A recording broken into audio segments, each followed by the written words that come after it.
On this episode of Just Informed Talk, we're going to look at highlights from President Trump's latest speech, where he talks about the same things he's been talking about for the last 2 years. And that's one thing you'll never find in Washington, D.C. with most politicians, and that's called consistency. So I hope you guys enjoy this episode. You look at what happened. They were plotting against my election. Probably has never happened like that in terms of intelligence, in terms of anything else. Right. But they were actually plotting against my election. The headline right now But is... I'm actually proud because I beat Clinton dynasty. Right. I beat Bush dynasty. And now, I guess, hopefully I'm in the process of beating very dishonest intelligence, because what they did was incredible and a real insult to millions of people that voted in that election on both sides. The headline right now from the Wall Street Journal, DOJ Clinton report blasts Comey and agents but finds no bias in conclusion. Well, the end result was wrong. I mean, there was total bias. I mean, when you look at Peter Strzok and what he said about me, when you look at Comey, all his moves. So I guess, it's interesting. It was a pretty good report. And then I say that the IG blew it at the very end with that statement, because when you read the report, it was almost like Comey. He goes point after point about how guilty Hillary is. Mm-hmm. And then he said, but we're not going to do anything about it. The report, the IG report, was a horror show.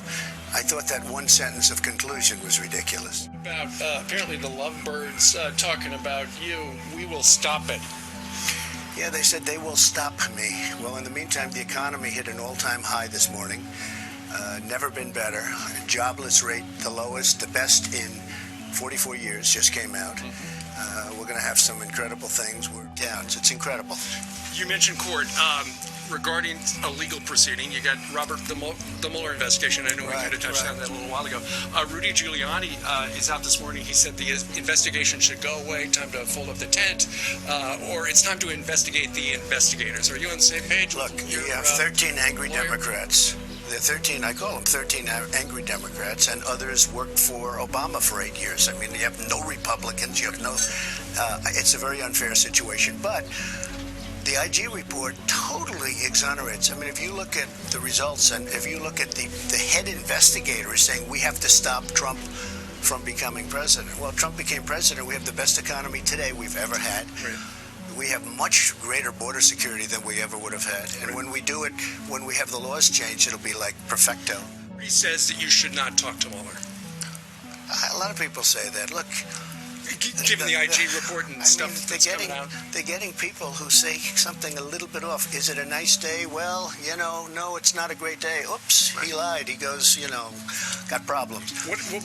People are afraid of that, and I would like to talk, but it seems to be very biased. One of some of the texts, and we're not going to quote them, were very vicious regarding people who support you. Yeah, vicious. I have the greatest supporters in the world. By the way, they're the smartest, they're the hardest working, they pay taxes, they're incredible, they're loyal. I have the bikers, I have the construction workers, I have them all. By the way, I have the FBI. You go into the FBI and take a poll of the real FBI, not the scum on top, not Comey and that group of people that are total thieves. Most of those are gone. Well, I don't know how Peter Strzok is still working there, to be honest with you. He's working in HR. That's even worse. Mr. President, this is your FBI. But you know what I've done, and you know this, I've told you this. I'm so involved, great new Secretary of State. Right. I have a fantastic relationship now with North Korea. There were missiles being thought about. Yeah. People aren't thinking about it anymore. I said on the Department of Justice, I would stay uninvolved. Now, I may get involved at some point if it gets worse. I say I'm staying uninvolved. I'm letting this report go through.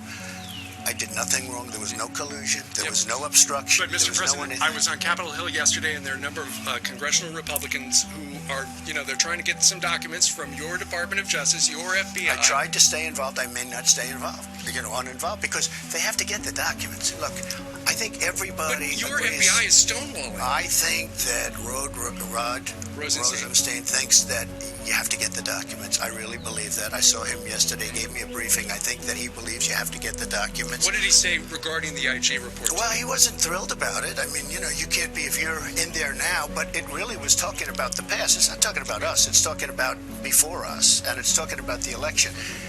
What they did during the election was a disgrace.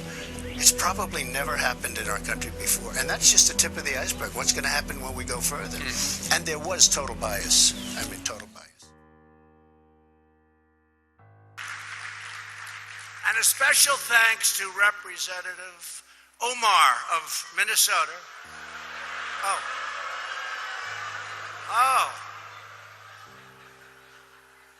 I forgot. She doesn't like Israel. I forgot. I'm so sorry. Oh, Governor of Florida. That was supposed to be a close race, and it was a tough race, but we won that one. And Oklahoma and many other places, we did so well. We get no credit. Fake news. We get no credit.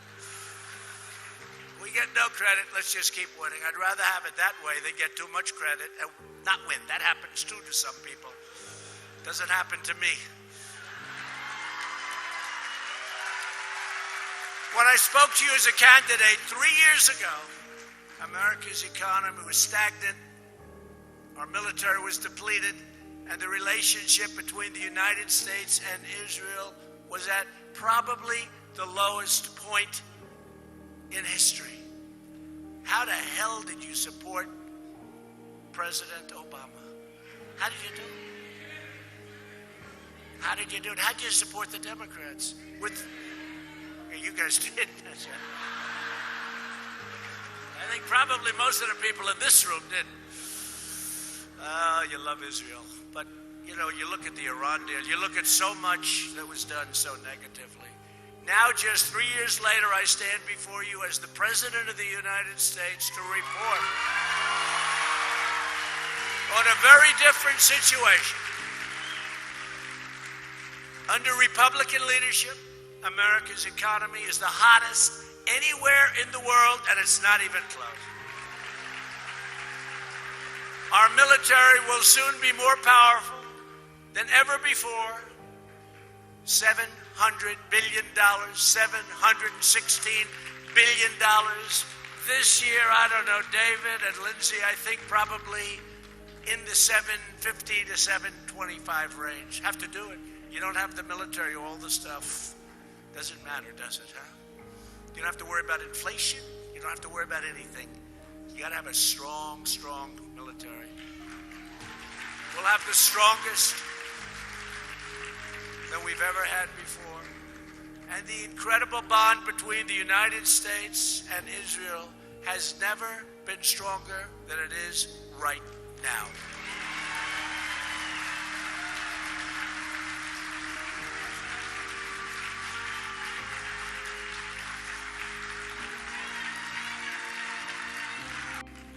Because of tariffs, we're making a deal that's very good. You'll be happy. If it happens. Might not happen. But we have tremendous power. We have to tell our people that represent us in Washington that when countries, I'm not talking about China, I'm talking about many countries, when they're charging us 100% tax or tariff, when they're charging us 200 and 250 and 300%, and we charge them nothing, it's okay to charge them something. Maybe you could explain that to some of your people that say, oh, we don't like tariffs. I mean, we have a case where a certain country, India, is charging us, we're a great country, great friend, Prime Minister Modi, charging us over 100% for many things. We're charging them nothing for similar or the same product. And I have senators that say, you can't do that. It's not free trade. Where do they come from? Where do they come from? It's not free trade. I don't know. Where's David? You got to work on these people, David. Where's Lindsay? Will you please work on them? It's the craziest thing. It's stupid trade. We have so much stupid trade. We lost, for many years now, $800 billion a year in trade. Who the hell makes these deals? You're probably saying to yourself, those are not good negotiators. Actually, Democrats made a lot of them, but Republicans made a lot of them too. That's the amazing thing. They made a lot. $800 billion, but we're getting it back. We're getting it back. We're going to be getting a lot of it.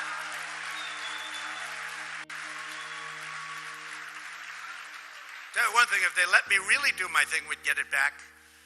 But I have to be a little bit politically correct by saying it's okay if we lose 20 billion with a country, because we want to be nice. We want to be nice to everybody. Last year, I withdrew the United States from one of the most dangerous, one-sided deals ever negotiated, the disastrous Iran nuclear deal. They wanted to kill Israel. They wanted to destroy Israel.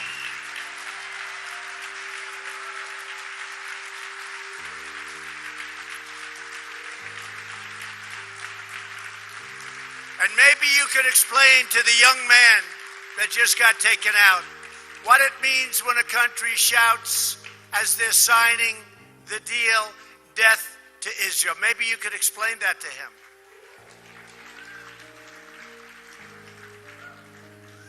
We've now imposed the toughest ever sanctions on the Iranian dictatorship. And it is not the same country it was when I took power. When I took over the presidency, I will tell you, one of the first meetings I had was at the Pentagon. Great generals, great people. I wanted a briefing on Iran. We had 14 different sites. They were all very, very dangerous, blow-ups all over. They were either behind it, they had mercenaries, they had money, or they had their own soldiers there, all over the Middle East. It's a whole different story today, folks. They have riots in the streets. They have very little money coming in. A lot of things have changed. North Korea, we're getting along with North Korea. Let's see how it works out. But we have a good relationship. Don't forget, I have a very good relationship with Kim Jong-un. When I first came in, they were setting rockets and nuclear explosions, and a lot of things were happening. Can't tell you what's going to happen. Had to walk from the one deal. Was it going to be a right deal? But we have a great relationship. We'll see what happens. I hope we're going to be able to do something. Maybe, maybe not, but I hope we're going to be able. Relationship is very important. You know that very well. We're confronting the deadly menace of radical Islamic terrorism. When I took office, just over 2 years ago, ISIS controlled more than 20,000 square miles in Iraq and Syria. I held up a map. It was so much red meaning them. All red, showing the different sites. Today, the ISIS caliphate has been 100% obliterated. 100%.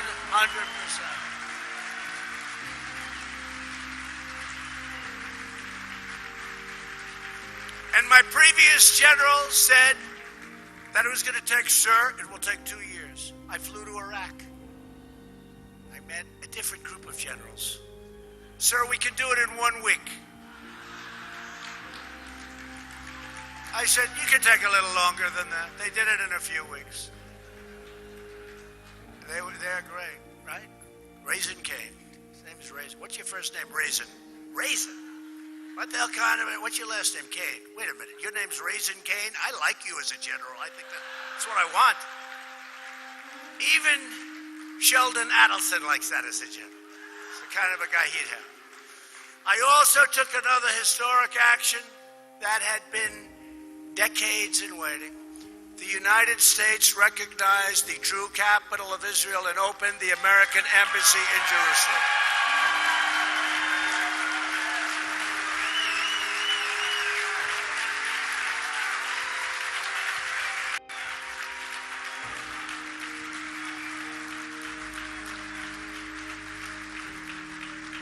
Because unlike other presidents, I keep my promises.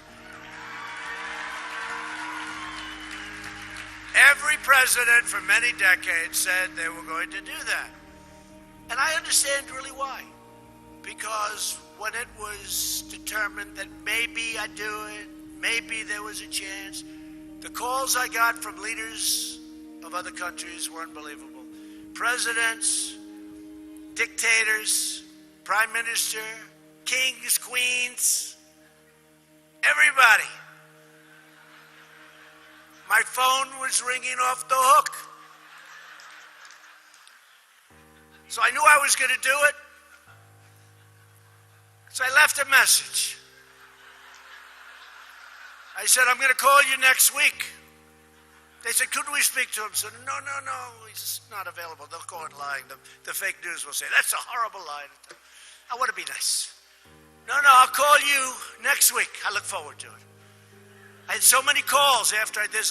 It took me like 3 weeks to make all the calls. But I knew what they were calling about. So I did it. I stood with your Prime Minister at the White House to recognize Israeli sovereignty over the Golan Heights. The Golan Heights is something I've been hearing about for a long time.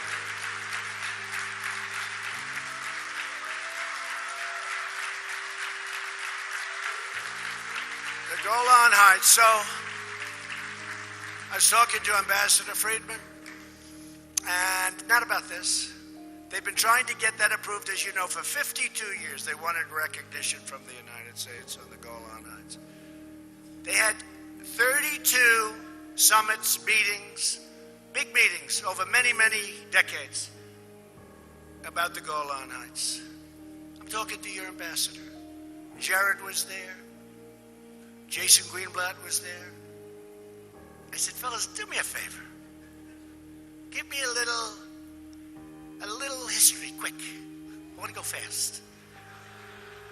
I got a lot of things I'm working on. China, North Korea. Give me a quickie.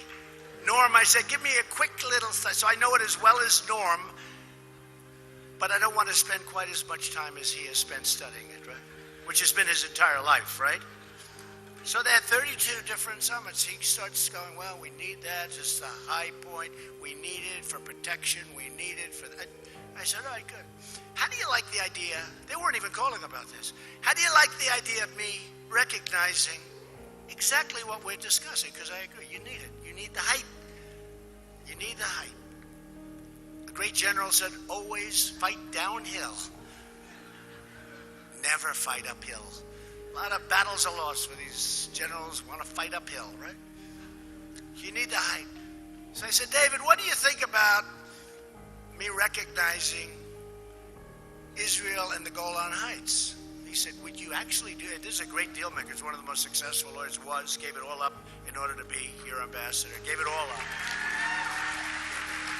If implemented, the Democrats' radical agenda would destroy our economy, cripple our country, and very well could leave Israel out there all by yourselves.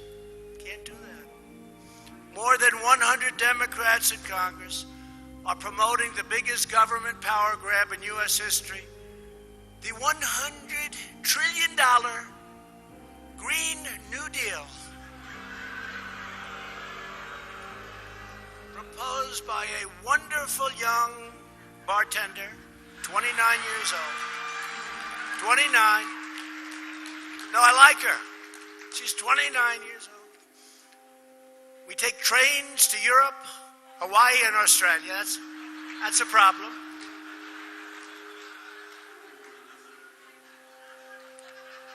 The farming business is in big trouble, right? The auto business, you get one car. Somehow Detroit, etc. You know, I'm bringing so many car companies in. I don't think they're going to be thrilled to hear that. The radical Democrats are also pushing for a thing called, if you can believe this, open borders. They want open borders. They want people to pour into our country. Last month, more than 100,000 illegal migrants were apprehended at our border. Apprehended. Think of this. Hundreds of thousands of people. And we're on pace to apprehend more than 1 million illegal migrants this year. 1 million. They're coming up because of the economy. They're coming up because our laws are so bad from the Democrats. Catch and release. You catch them and you release them. Oh, that's wonderful. if they put 1 foot on our territory, if they start climbing a fence and they're on the Mexico side, welcome to the United States. Think of it. It's the craziest thing. They have a visa lottery, Democrats. A visa lottery, a lottery. Countries, a lottery. You pick out a name. Do you think they're putting their finest? Do you think they're putting their great people there? No. And then people come in and you see what happens with the crime and murders. 4,000 murders last year. 4,000. How stupid can we be to put up with this? How stupid can we be?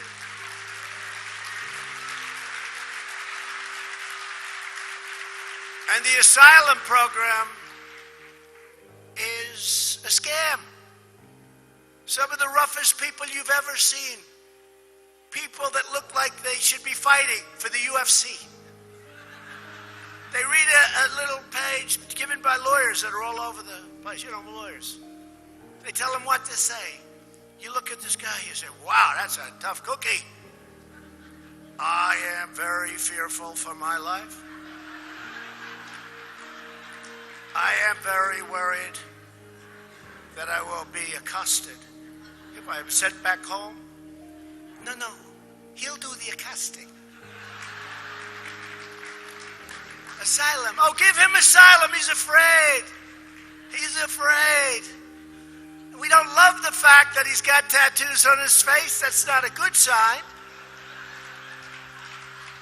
We don't love the fact that he's carrying the flag of Honduras or Guatemala or El Salvador, only to say he's petrified to be in his country. To confront this border crisis, I declared a national emergency.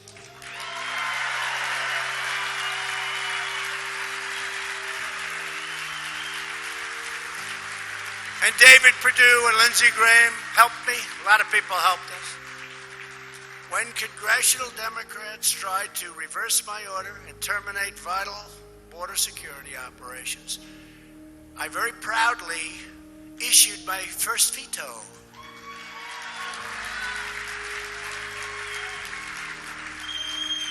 And they were not able to turn over the veto, so now we have. In fact, we have billions of dollars. We've started building walls actually a while ago from the first 1.6 billion and renovation of a lot of walls. We could do that a lot cheaper. We had walls that were potentially very good, but they were in very bad shape. They were old. We renovated them. We have got a tremendous amount. We're going to put out a list, but we will have hundreds of miles before the end of next year. Hundreds of miles. No, we have to take care of ourselves. And I have to say, I said I was going to close the border. It's gotten so bad. I said, we're closing the border. And as soon as I said that, and I really thanked the president of Mexico, because they stepped up. And now they are apprehending people on their southern border, coming in from Honduras, El Salvador, and various other places. Guatemala. And I stopped paying almost $600 million to those three countries. Now I got a lot of heat. The Democrats say, how dare you do that? That money is used for all these good, but no, it's not. It's largely stolen. I sent $600 million, we do. $600 million to three countries, and they form caravans. Now, if the government wanted to, I have a feeling they'd be able to stop caravans from forming in those three countries. I have a feeling. They're pretty tough. They're pretty tough down there. But they didn't. So I stopped the payment. Do you mind? Are you okay with it? Because I've taken a lot of heat from the stupid people that say, oh, gee, we should keep. We have people that work with them that say we should be sending much more money. We should be building things there, helping them. What about building our own country for a change? Wouldn't that be nice? Unfortunately, Democrats have refused to close immigration loopholes. That's really what it's all about. And again, Mexico has apprehended 1,400 people yesterday, 1,000 people the day before. They've never done this. Never to the extent. And I appreciate it. I appreciate it. But if they don't do it, I'm going to close the border, or I'm going to do tariffs on the cars made in Mexico. They took 30% of our car business. By the way, I wasn't here when that happened, okay? I used to complain about it as a civilian. I'd complain. I said, what the hell is going on? They're taking our business. They have 30% of our cars. They make 30% of our cars. They send them into our country. No tax, no nothing, essentially. And we lost a lot of jobs, but we're getting them all back now. We're getting them all back. And together with the love, the prayers, and devotion of everyone in this room, credible people, and the millions of patriots across our land, we will make America great again for all Americans, greater than ever before. Thank you, and God bless you all. God bless America. Thank you.